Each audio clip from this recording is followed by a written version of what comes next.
As a reminder, our format for tonight's forum will allow each candidate time for a 2-minute opening statement. We'll then follow with questions posed from the general public, as well as reporters and editors from the News and Tribune. Candidates will have 1 minute to answer each question. After our questions have been exhausted, each candidate will be allowed 2 minutes for closing remarks. Our third forum features House District 72 candidates Ed Clear,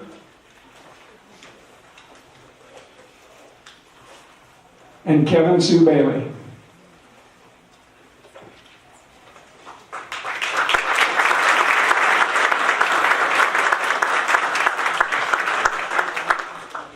As a reminder to our candidates, we will be timing your time on the clock, and green means go, yellow means you have 15 seconds left, and red means stop. Through a predetermined random draw, Mr. Clear will speak first with his opening statements. Ms. Bailey will answer the first question. And again, I'll remind the audience to hold your applause until the forum is complete. Mr. Clear, your opening comments, please. Thank you. Good evening.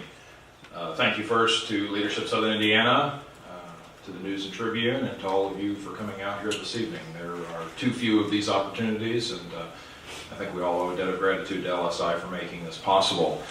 I was elected in 2008, and it's been my honor and privilege to serve District 72 since that time.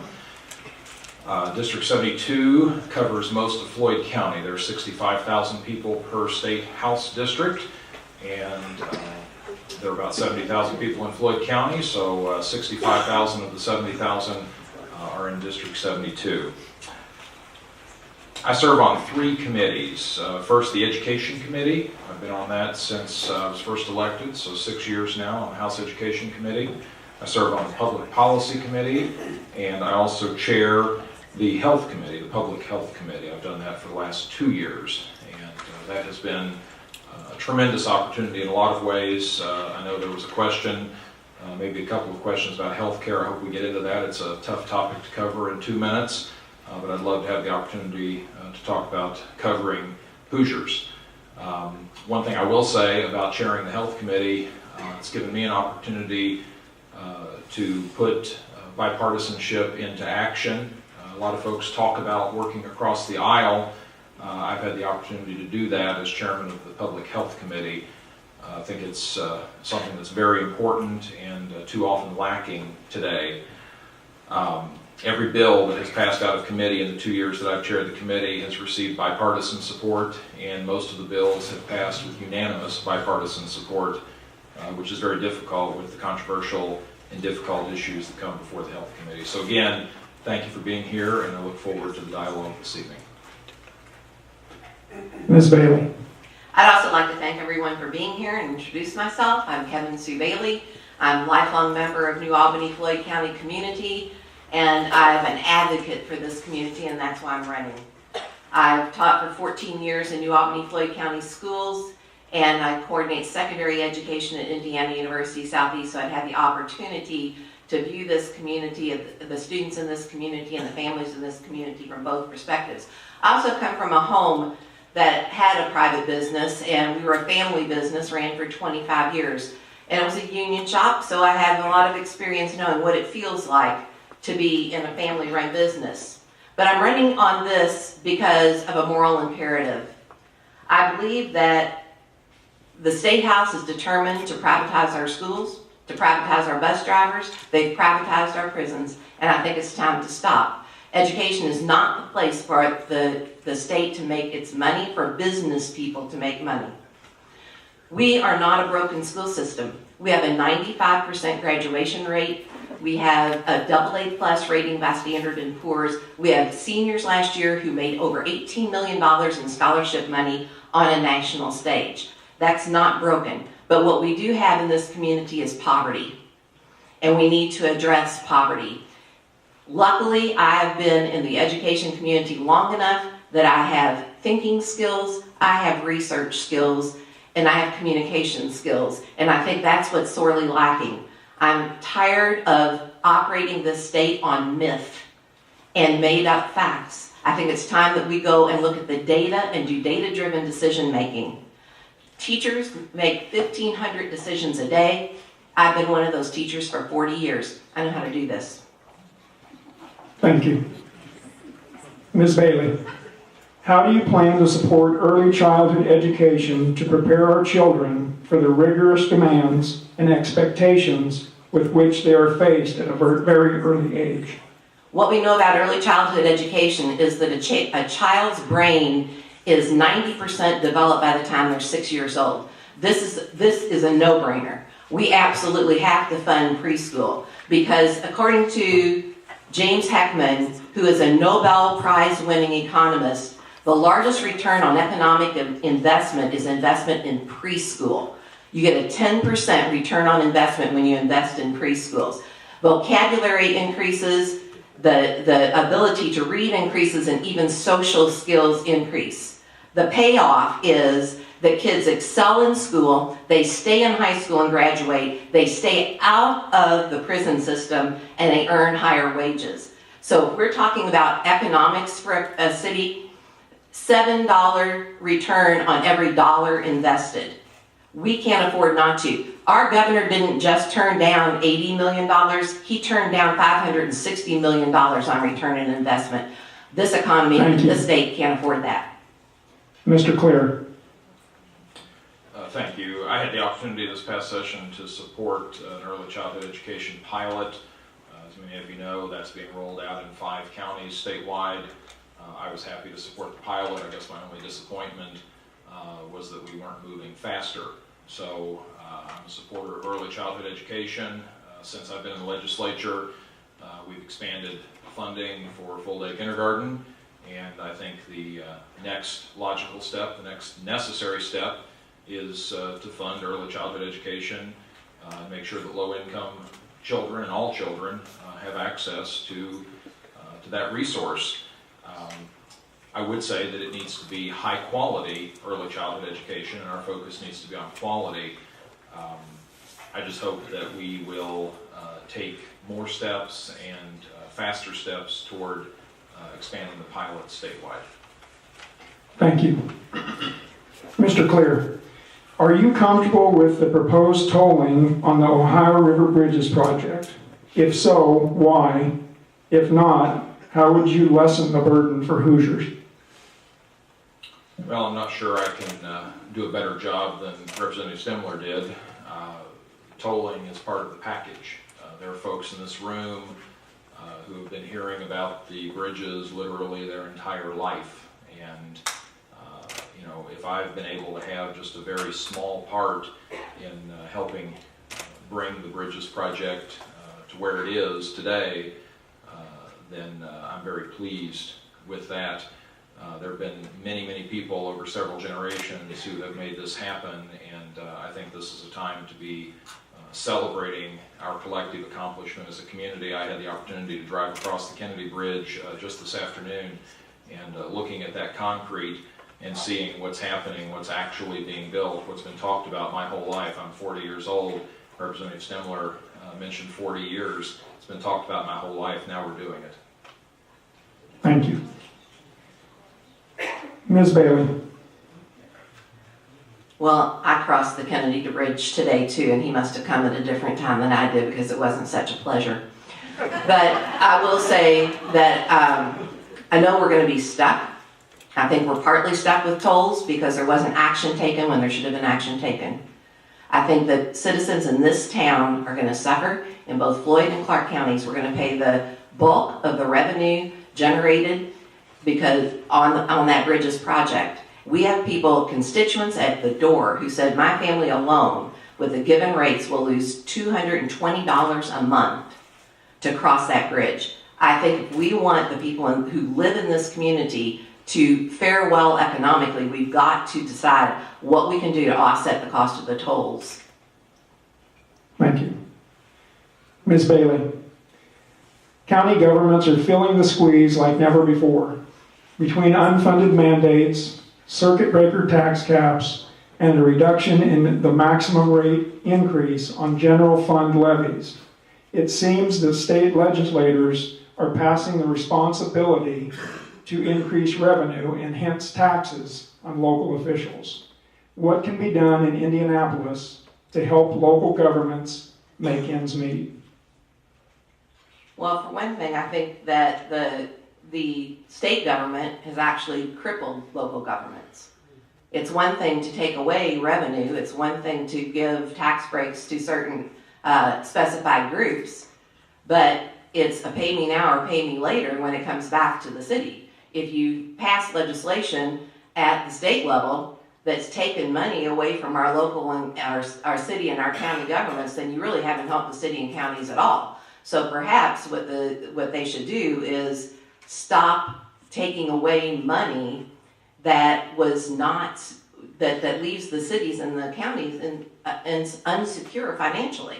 So maybe the heavy-handedness of the state is the problem. They're trying to please, again, a business cause instead of looking at the citizens that are the taxpayers in these communities. Mr. Clear. Thank you. Another tough question to answer in a minute. I guess the first thing I would say is local governments are fond of talking about money lost to tax caps. And I think we have to remember that every dollar that is lost to tax caps is left in the pocket of the people who are generating those dollars, the taxpayers. So, I think government should take only what it needs, and I think there's an honest discussion, a big discussion around that question that will take far more than the 20 seconds I have remaining. The fact is, we've done a lot of things specifically targeted at local government. For one, significant additional local road funding last year. I could cite other examples, but we need to be working together, state and local, and I think there are many opportunities to do that. Thank you. Mr. Clear, what can legislators do to help our state attract more STEM-related employment opportunities to Southern Indiana? Well, I think we have a lot of the pieces in place. River Ridge was mentioned earlier, and we're very blessed to have not only the most attractive economic development site in Southern Indiana, but arguably one of the most attractive economic development sites in the entire state of Indiana, maybe the entire Midwest, maybe east of the Mississippi. It's a tremendous asset, and that's where our focus should be. So, I think part of it goes back to the last question. The state and the local government need to work together in partnership to find ways to market and accentuate the resources that we have. We need to be focusing on keeping low taxes and climate that's very attractive to businesses of all types, including STEM businesses, and make sure that we're also focusing on education and quality of life amenities when they're making site selection. Ms. Bailey. Indiana's 39th in per capita income. We need to bring better jobs in general to Indiana. The economic picture here, currently in Indiana, the state is divided into 11 workforce investment boards. We at least get some insight and some input as to how to bring these other jobs into this community. The governor's latest proposal is workforce councils, and he's proposing 2 councils, one that would represent Marion County and one that would represent all of the rest of the state. That's hardly any representation for us at all, because we don't look like Harrison County, we don't look like Perry County, we don't look like Gary, Indiana. And so I think with the Bridges Project going through, we have every opportunity to bring all kinds of jobs to Southern Indiana. I especially think we need to be focused on the kinds of jobs that are for skilled and technical workers. So educating a workforce is what the businesses are telling the mayor in 3 conversations that I've had with him. An educated workforce in skilled, in vocational, and technical, and we'll be there. Thank you. Ms. Bailey, are you satisfied with the statutes on the books regarding tax increment financing districts and redevelopment commissions? What do you think needs to change, if anything? If you're satisfied, why? have to say, I really don't even know what you're talking about. Okay. Thank you. Mr. Clear. Thank you. No, I'm not satisfied. TIF, tax increment financing, is a great tool for local government. It's one of the best tools, really one of the only meaningful tools that local governments have to attract economic development. But it is abused, and unfortunately some of the worst abuse has gone on right here in our part of southern Indiana. And we need to make sure that TIF monies are being used for purposes that truly promote infrastructure and basic economic development. I'm all for that. We need to focus on that though, and when the infrastructure is paid for, the TIF district needs to go away, not remain in perpetuity. So, great economic tool that does need reform. Thank you. Mr. Clear, would you support legalization of marijuana in our state? Why or why not? That question again. At this time, no, but I've been reading a lot of interesting literature on it, and I'm very interested to see how things play out in the states that have moved in the direction of decriminalization and legalization.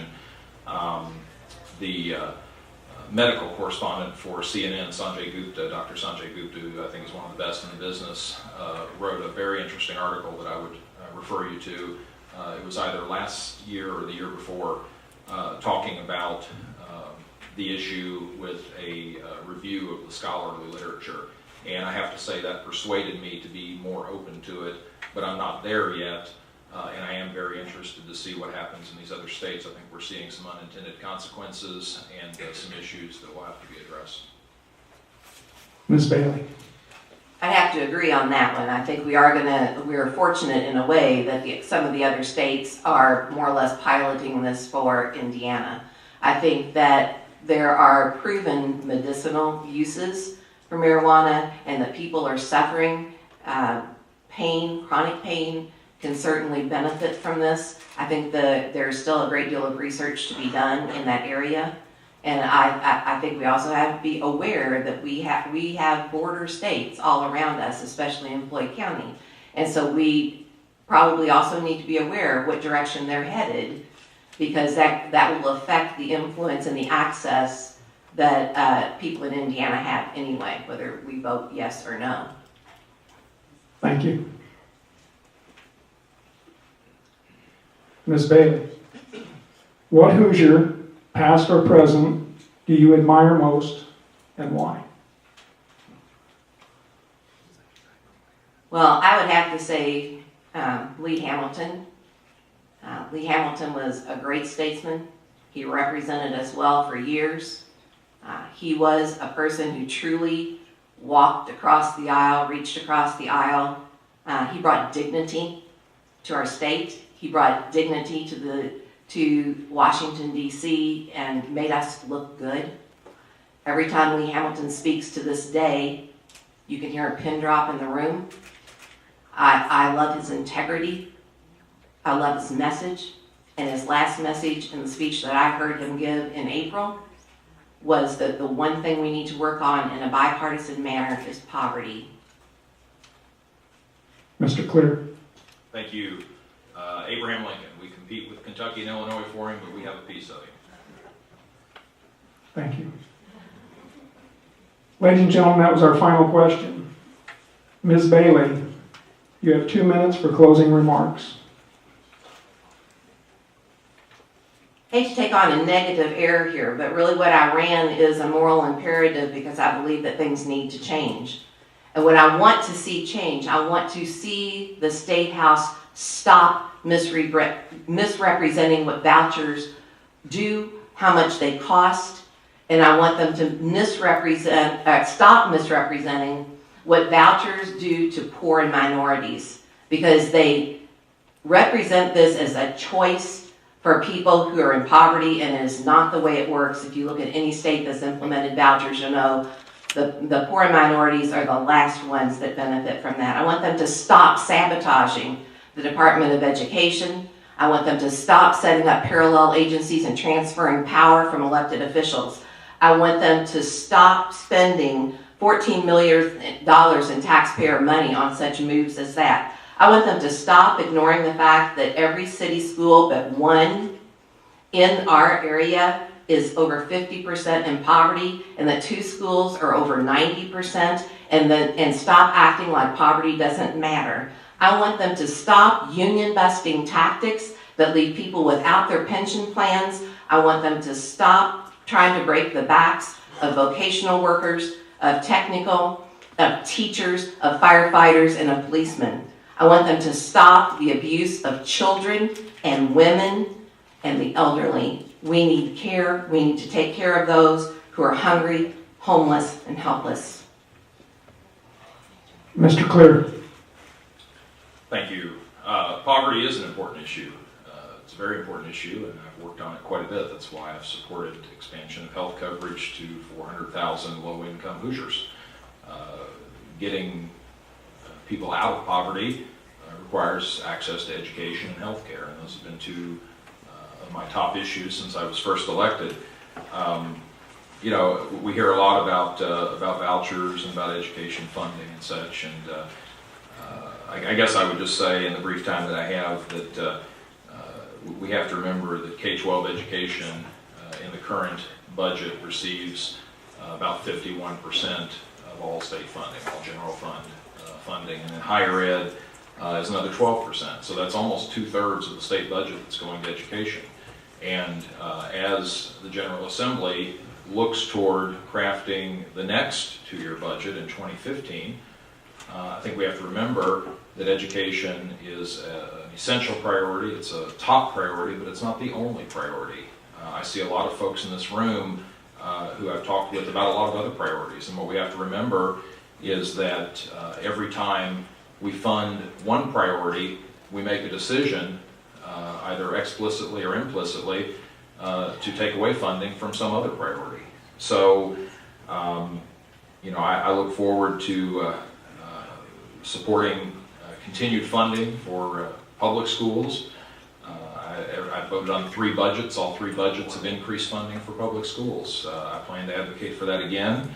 But I also plan to advocate for increased accountability for all schools, public and private, and to continue to advocate for seniors and endangered children and people with disabilities and public safety and parks and all the other priorities that are important to Hoosiers. Again, thank you for this opportunity this evening.